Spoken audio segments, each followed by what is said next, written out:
د 2021 میلادي کال د اګست 15مه نیټه وه چې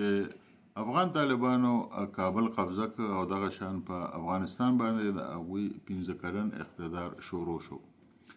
نن د هغوی د اقتدار 15 کاله پوره شو، ځکه چې د 2026 میلادي کال د اګست 15مه نیټه ده. نو چې کله افغانستان کې د افغان طالبانو حکومت راته، نو ټول ملکونه تقریبا د سیمې ټول ملکونه ورته ډېر خوشحاله. پاکستان هم ورته شاډولې اچولې او دغه شان تاجکستان، ازبکستان، ترکمنستان، غیر چاپېره ټول د منځني ختیځ څونه هېوادونه چې دي، چین شو یا داسې نور ټولو ملکونو دا توقع لرله چې په افغانستان کې به امن راشي، افغانستان به ملګري ملتونه په رسمیت باندې وپېژني، په افغانستان کې به د انساني حقوقو خیال ساتل کېږي، په افغانستان کې به د اقلیتونو خیال ساتل کېږي، او په افغانستان کې به یو پراخ بنسټه حکومت جوړیږي چې د هر یو قوم نماینده په هغه کې موجود وي. د افغانستان لپاره به یو آئین جوړیږي چې په هغه آئین باندې به دغه ملک چلیږي، او سمکې به وي پکې، او د پاکستان د لارې به د منځني ختیځ ټول هیوادونه چې کوم دي هغوی به د افغانستان او د پاکستان د لارې خپل تجارتونه کوي او نړیوالو منډو ته به ځان رسوي، او بیا به واپس د نړیوالو منډو نه چې کوم مالونه راځي هغه به د افغانستان په لاره باندې منځني ختیځ ته ځي. نو سره به افغانستان خو ډېره زیاته ترقي وکړي، ځکه چې چین به هم د هغوی په لار باندې خپل مالونه منځني ختیځ ته رسوي، خو پاکستان به هم سره ډېره ترقي وکړي. او د دواړو ملکونو خوشحالي هم په دې کې ده چې افغانستان او پاکستان د یو بل سره ښه تعلقات ولري. خو د بده مرغه 15 کاله تیر شو او هغه ټول جشنونه، هغه ټول خوشحالۍ، هغه ټول توقعات بیخي خراب وختل، د هغې هېڅ نتیجه رونه وته. په دې 15 کالو کې افغان طالبانو وایي چې موږ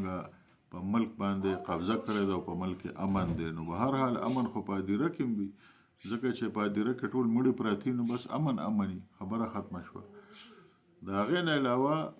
یو ملک یوازې امن نه غواړي، یو ملک یو سیستم هم غواړي، یو ملک تعلیم هم غواړي، یو ملک صحت هم غواړي، یو ملک انفراسټرکچر هم غواړي، یو ملک یو لیکلی آئینی او قانوني نظام هم غواړي. د هغې نه علاوه د ټولو پرګنو د حقوقو خیال ساتلم دا د آئین ذمواري وي چې په هغې کې ولیکلی شي چې له ټولو پرګنو به خیال ساتل کېږي، یو پراخ بنسټه حکومت به جوړیږي. زنانه چې د افغانستان 50% آبادي جوړوي، هغوی بالکل په کورونو کې په موږو باندې تړلي دي او څاروي ته جوړ کړي دي. دغه شان که تاسو ازبکو ته وګورئ نو اتې خفه دي، که تاجکو ته وګورئ اتې خفه دي، که ترکمنو ته وګورئ هغه اتې خفه دي، که هزاره ته وګورئ نو هغوی ته خفه دي. حالانکه هغوی که ټول راغونډ کړي نو د افغانستان 50% برخه جوړوي د آبادۍ په لحاظ باندې. نو ټیک ده چې په افغانستان کې به د پښتنو اکثریت وي، خو د دې دا مطلب نه دی چې هغوی د دغه اکثریت نه دا فایده واخلي چې نور قومونه د وځپي او په خلکو باندې تعلیم دروازې بندې کړي. تاسو وګورئ په دې 15 کاله کې په کار دی چې افغانستان ډېر ښه حالت ته تللی، ځکه چې ټول ملکونه ورته ډېر لیواله وو، ملګرتیا یې ورسره کوله، پاکستان هم ورسره کوله، چین هم ورسره کوله، نور ملکونه هم ورسره کوله، او د خپلو مفاداتو لپاره یې کوله. چېرې په افغانستان کې مکمل امن راشي، یو اعتدال پسنده او پراخ بنسټه حکومت پکې جوړ شي، او د افغانستان د لارې بیا منځني ختیځ ته د تجارت لارې اوارې شي، او په هغې کې د پاکستان هم خیر دی، په هغې کې د چین هم خیر دی، او د منځني ختیځ د ټولو هیوادونو پکې خیر دی، ځکه چې هغوی سمندر ته لاره نه لري، او د پاکستان خو پکې خیر دی. خو دغه ټول ارمانونه پوره نه شو. په دې 15 کالو کې د افغانستان حکومت چې هغوی ورته امارات اسلامي وایي، نه هغوی خپل یو متفقه آئین جوړ کړ چې د ملک ټول خلک پرې رضا وسلوي،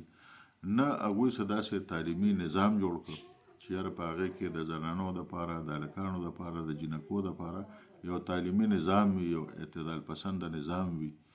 نه یې ورله دغه جوړ کړه. نه تاسو د صحت شعبې ته وګورئ چې په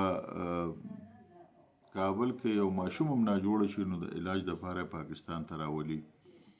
دغه شان تاجکستان سره هم د هغوی حالات ډېر زیات خراب دي او خو په دې وجه خراب دي چې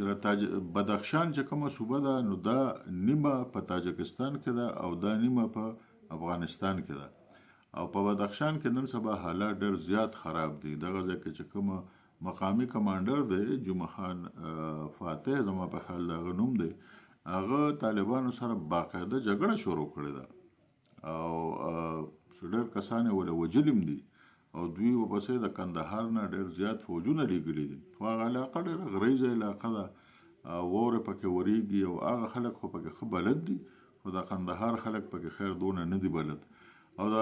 جمعه خان فاتح نه علاوه لکه نور مزاحمتي تحریکونه شروع شوي دي سمی سادات چې پښتون دی او جرنیلو د افغانستان په فوج کې هغه هم د مقاومت اعلان کړی دی دغه شان د احمد شاه مسعود زوی هم د مقاومت اعلان کړی دی او کېدای شي دوستم هم ډېر زر د مقاومت اعلان وکړي نو څه به بدبختي به او د پښتنو بدبختي به خانه جنګي به نور بسی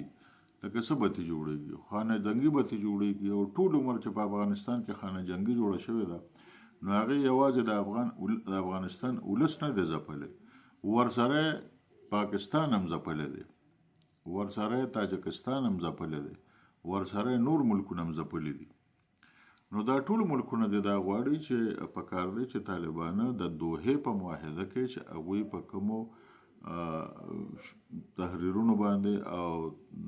معاهدو باندې دستخطونه کړو په هغې باندې باید چې پوره عمل وشي او په افغانستان کې یو پراخ بنسټه حکومت جوړ شي او اعتدال پسند حکومت پکې جوړ شي او په هغې کې د زنانو د حقوقو خیال وساتلی شي د اقلیتونو د حقوقو خیال وساتلی شي او د ملګرو ملتونو چې کوم قوانین دي د هغه قوانینو لاندې باید چې هغوی یو ریاست جوړ کړي او افغانستان په مخ کې لاړ شي لکه په دې خو کار نه کوي که نه چې تاسو له امریکې هره هفته 40 میلیونه ډالر رالیږي او په هغې باندې تاسو ملک چلوئ نو په دې باندې خو ملک نه چلیږي په 40 میلیونه ډالره به څه ملک وچلیږي او دا به د امریکا ترکمې درکوي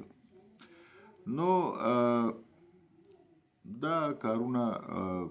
پرېښودل پکار دي افغان طالبانو له او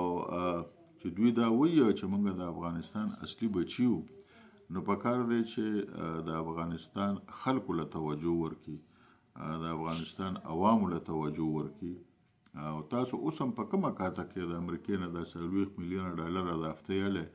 ولې دا دلته په مفتو کې درکوي خو څه به راباندې کوي که نه نو خدای ته وګورئ لکه خپل ملک ته وګورئ خپل ځان ته وګورئ او د اګست په 15 نیټه خو به زه هم دغه پیغام در کوم چې ستاسو لپاره پکار دی چې افغانستان د ټولو نه مخکې وي او د افغانستان ولس د ټولو نه مخکې وي او تاسو د افغانستان د ولس د تعمیر او د ترقۍ لپاره کار شروع کړئ هسې به سره خلکو سره دښمنۍ مه جوړوئ او د پردو ترهګرو په سر باندې پردو ملکونو سره جنګونه مه کوئ د اسامه بن لادن په سر باندې تاسو جنګونه وکړل نو د هغې څه نتیجه راووته اوس تاسو اسلامیک مومنټ ازبکستان او داعش او القاعده او TTP او دغه شان نور مختلف تنظیمونه تاسو ساتلي دي او د هغوی په وجه باندې د ټولو ملکونو سره تاسو جګړه په سر باندې اخیستې ده نو د دې مقصد څه شو په دې کې د افغان د ولس خیر څه دی د افغان د ولس هغه خیر پکې ماته وښایي نو کارونه داسې وکړئ چې د افغانستان په ګټه تمام شي دا نه چې خدای مکړه بیا په افغانستان کې خانه جنګي شروع شي او د افغانستان په تاوان باندې تمام شي